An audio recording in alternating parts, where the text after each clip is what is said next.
मार्कूचे शुभ वर्तमान. त्याच दिसा सांज जातोच जेजून शिसांक सांगलें, पोलतोडी या.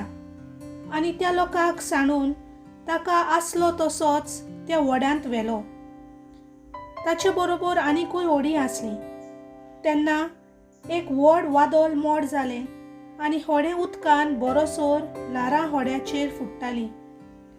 आनी तो वाऱ्याशी उशाचेर न्हिदलोलो. तांणी ताका उठोवन म्हणलें, गुरुजी, आमी बुडटाव तें तुका कांयच पडूंक ना. उठून ताणें वाऱ्याक बोबाट केली आनी दर्याक म्हणलें, थंड जा, शांत राव. आनी वारें थांबलें आनी व्हड थंडाय जाली. मागीर तांकां ताणें म्हणलें, तुमी इतले भिजूड कित्याक? आजुनूय तुमकां भावार्थ ना? तेन्ना ते जोबोर भियेले आनी एकामेकाक म्हणूंक लागले, हो कोण जायत? तर वारो आनी दर्या पर्यान ताचें आयकतात. देवाचें उतर हें.